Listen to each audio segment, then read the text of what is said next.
All right, we are finishing up Mod 8, our discussion of measures of center. So what I have here in number 10 is the histogram for just the potassium variable. We can see that here on the right, but for this one I added those counts at the top of the bars just to make it a little bit easier to see how our data is laid out there. So the first question is asking us to estimate the mean for the potassium amount by visualizing the balancing point of the histogram. So down in number 11, we're going to go ahead and calculate those things, but for right now, we're just looking to visualize. So the range here goes from 0 to 350, estimated range. There's two pieces of data between 300 and 350, but maybe they both equal 300. We can't know from a histogram.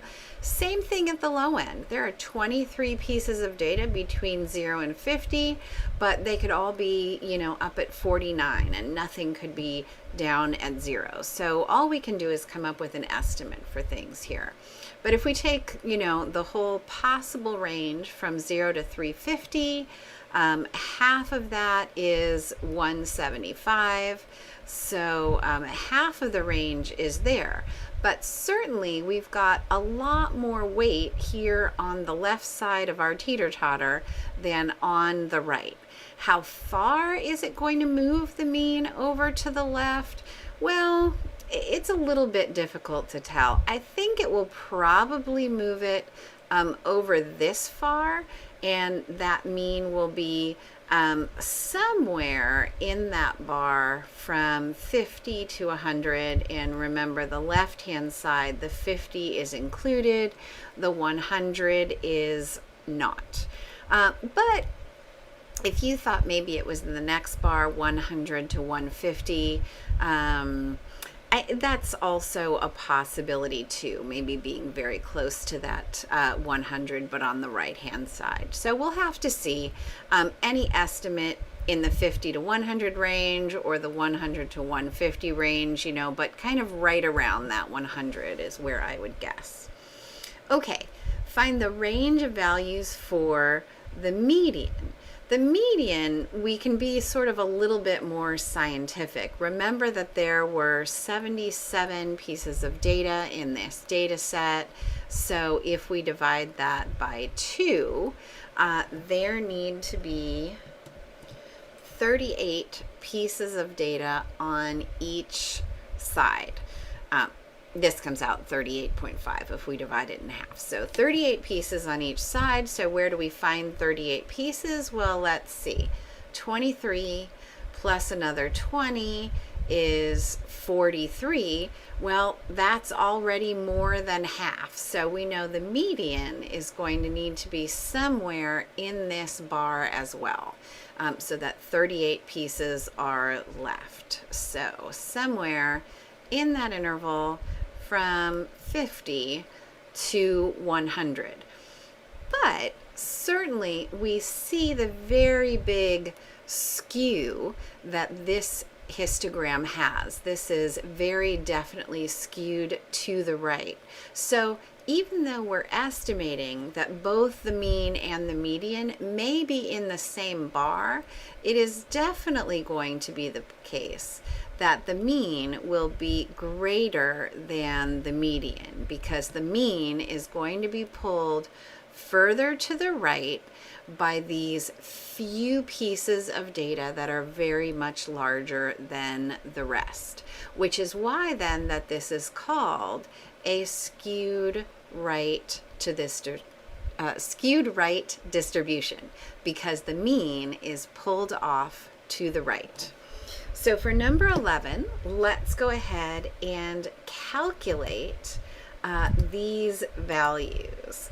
So to calculate values, you're starting with the stat drop-down menu. We pick summary stats and then column. So stat, summary stats, and then column. And right now we're just using the potassium variable, so I'll click on just that. The statistics I want here are the mean and the median. So I'm going to scroll down to the median and then control or command click to choose that one and compute. So there are my values of both the mean and the median. In OLI or on your exams, there should be instructions on how to round. A basic rounding instruction is one more decimal place than your original data. So since this original data is just in whole numbers, I'm going to go ahead and round to the first decimal place for either of these. So our mean, I'm going to round off as 98.7. The median is 90, so we can see that relationship we were looking for, that the mean was pulled higher than the median. The shape of our distribution is skewed to the right, and because of that skew, our best measure of center is the median. All right, for our next question, number 12, we're repeating a lot of these ideas and I'd like to see how you do. So please do number 12, do your data analysis in StatCrunch. Pause the video, do that data analysis in StatCrunch, and then come back here and press play again, and we'll see if we all agree.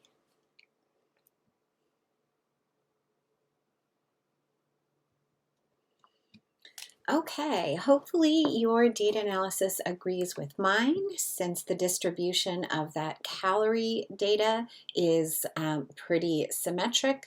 Those values of center, the mean and the median, are going to come out very similar. And when we calculated them in StatCrunch, we've got 106.9 for the mean and 110 for the median. Okay, our last question is going along with a did I get this activity on page 39.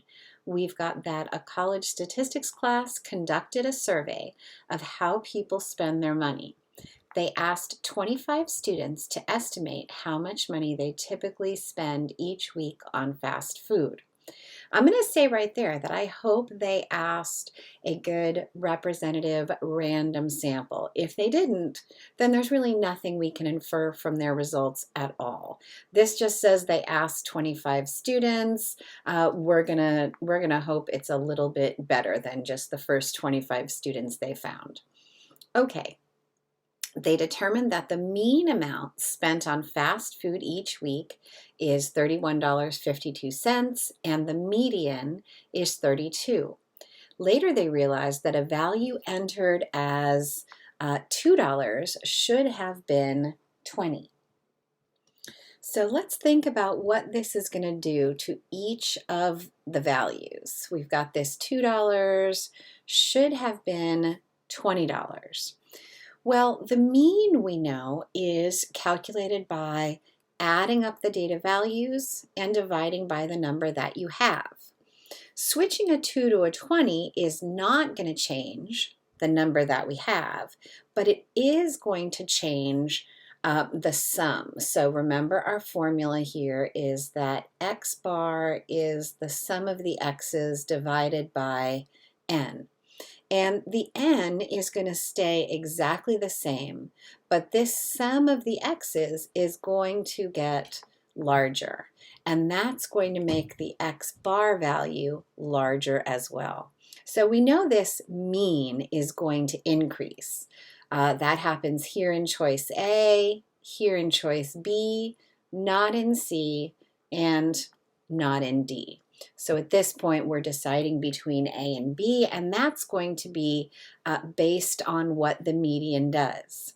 So we know that the median, we have to start with all of our data in order. So let's say that our data is in order there, and let's say that that median value of $32 happens to be here. That means that the original data value, recorded as a 2, and the correct data value of 20, those two places are both to the left of this median. The 2 will become a 20, but it's not changing which side of the median that it's on. So it's not going to change this spot that has an equal number of pieces of data to the left and an equal number of data pieces to the right. So a 2 changing into a 20 will leave the median unchanged. And so for me, that means that my best answer is B. Remember again that all of us probably have these answers in different orders. It's going to be random for everybody, but the important part is the mean is going to increase, but the median will remain the same. If this $2 should have been recorded as a 42, well then it would have jumped to the other side of our median, and our median would have had to have increased somewhat to keep an equal number of pieces on both sides. If this 2 switched to the right, we would have to move the 32 up so that another piece of data in here would end up switching to the left. All right, if you have any questions, please don't hesitate to reach out, and I'm looking forward to seeing you soon.